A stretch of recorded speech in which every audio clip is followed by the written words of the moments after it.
toutes et à tous, j'espère que votre journée s'est bien passée. Si ce n'est pas le cas, j'espère que après cette vidéo, elle paraîtra beaucoup moins horrible que ce qu'elle était juste avant. Aujourd'hui, on se trouve pour un avis sur une série. Je vous laisse 3 secondes le temps de deviner sur quelle série. C'est écrit dans le titre, juste en bas, et c'est écrit sur la miniature que vous avez vue juste avant. Bravo, vous avez trouvé, c'était Tchernobyl ou Tchernobyl, comme vous voulez. Alors, c'est une mini-série dramatique histoire. Elle est produite par HBO. Elle contient une saison de 5 épisodes de 1 heure. Elle est inspirée de la catastrophe de Tchernobyl.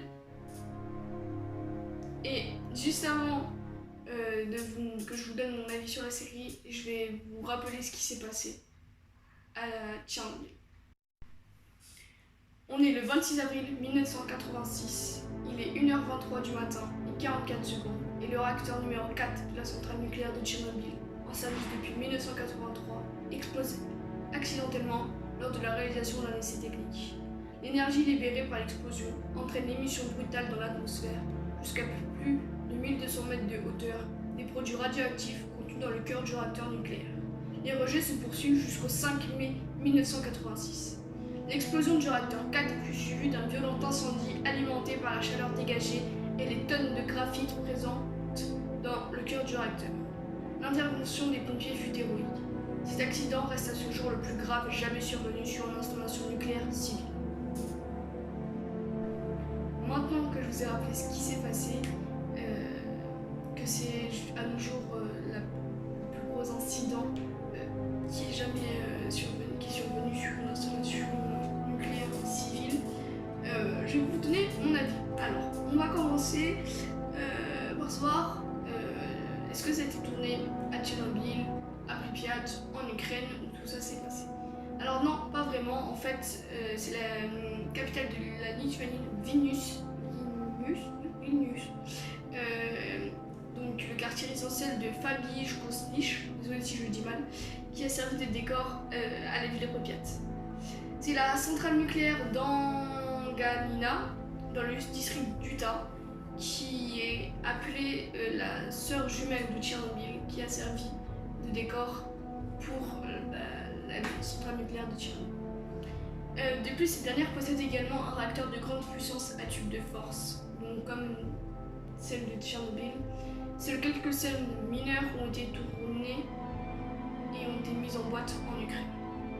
Alors pourquoi il y a eu ça? Parce qu'en fait, c'était plus de 16 semaines de tournage, et par rapport à la radioactivité qui est présente à Pripyat et dans les alentours, dans la zone d'exclusion de 30 km autour de la centrale, et la radioactivité était beaucoup trop élevée pour qu'ils puissent rester 16 semaines là-bas et à tourner tous les jours. Il y aurait eu des graves séquelles pour les acteurs, pour tout le service, toutes les personnes qui travaillaient sur le projet. Alors, mon avis. Alors, les points, comment ça va, point fort, point faible, point faible. Alors, je trouve qu'elle est un peu lente à démarrer. Et donc, parce qu'en fait, quand tu connais l'histoire, tu n'as pas besoin de... Au début, c'est vraiment beaucoup trop lent. Je trouve que c'est trop lent. Les 2 premiers épisodes étaient lents, et à partir du 2e, 3e, ça commence à partir. Et après, ça s'accélère pas beaucoup en fait. Qu'est-ce qu'il y a d'autre comme point faible? Je trouve que du coup, vu que ça va être tourné à Tchernobyl et donc à Pripyat, je trouve que la ville qu'ils ont pris n'est pas très ressemblante. En fait, c'est ce que disait le réalisateur, que en fait, les fenêtres des bâtiments en fait sont pas représentatifs de la ville de Tchernobyl. Ça fait beaucoup plus moderne, mais c'est l'endroit qui ressemble le plus à Pripyat. C'est le seul point faible que je trouve, enfin les 2 points faibles que je trouve. Les points forts, alors la bande son est juste ouf, mais elle est vraiment ouf de flécher, ouf. Allez-y, n'hésitez pas à l'écouter, je crois qu'elle est sur, je sais que je l'ai mis sur Spotify, j'ai une mauvaise liste. Et elle est ouf à reprendre, c'est vraiment chaque moment. Et l'atmosphère, l'ambiance, on sent bien ce qui se passe, on sent qu'il s'est passé quelque chose de grave et que la population n'est pas au courant en fait, que ça se passe à l'époque de l'Union soviétique et qu'on cache tout aux civils. Et voilà. Et ce que j'ai beaucoup aimé, c'est l'audio original. Qu'est-ce que je veux dire par là, c'est qu'on entend des audios en russe notamment et qui sont traduits, et je trouve que ça donne encore plus un effet réaliste à la série. Maintenant, je vais vous parler des moments qui m'ont marqué. Donc là, ça va être des gros spoils.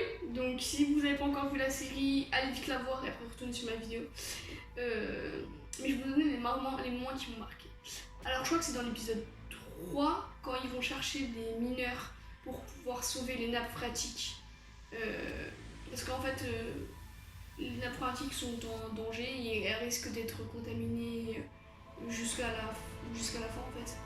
Et donc du coup ils vont chercher les mineurs et c'est le ministre du charbon qui vient les voir et qui leur demande, en gros il leur dit oui, vous partez de la mine et vous devez nous suivre.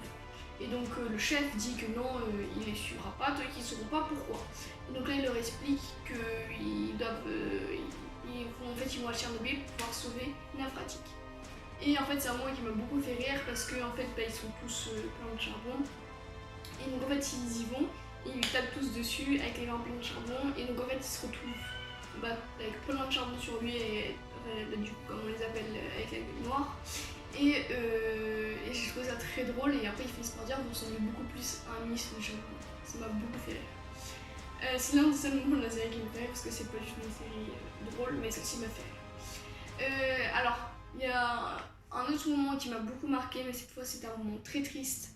C'est dans l'épisode 4 vers la fin. En fait, c'est dans l'épisode 3, en fait, ils doivent tuer tous les chiens, tous les animaux. Et donc en fait, dans l'épisode 4, à un moment donné, en fait, c'est un soldat qui rentre dans une maison et en fait, la chienne vient d'avoir des chatons, des chiots. Et donc du coup en fait il doit tous les tuer et il reste comme ça pendant moins de 10 minutes et il n'y arrive pas. Le commandant arrive et il lui dit de partir et que lui s'en occupe. Donc il les tue tous. Et en fait après tous les cadavres des chiens, des animaux, il les met dans un gros trou qui referme de bâton. Et j'ai trouvé cette scène beaucoup triste parce qu'en fait les animaux n'y sont pour rien. Parce que c'est une faute humaine et non animale et qu'en fait ils ont payé le prix et alors qu'ils n'ont rien demandé en fait. Donc je trouvais ça super triste. Après l'épisode 5, en fait c'est le procès. C'est le procès où il y a tout le monde et en fait un des personnages principaux dit que en fait c'est de la faute. C'est un problème en fait de la centrale. En fait il y avait un bouton qui normalement, en fait, on leur a toujours dit que quand tu appuies sur ce bouton là, tout s'arrête. Et en fait, pas du tout, c'est un détonateur.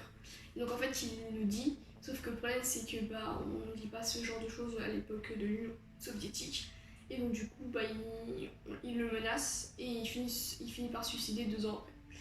Et je trouve ça super, enfin pas touchant, mais en fait, c'est le seul qui a dit ce qu'il pensait, et enfin ce qu'il a dit, qui a dit la vérité, et il a mis sa vie en péril pour dire la vérité et que tout le monde sache. Malheureusement, on l'a su que des années plus tard, parce qu'au moment où l'Union soviétique s'est dissous, parce que l'Union soviétique avait tout fait pour que ce soit caché.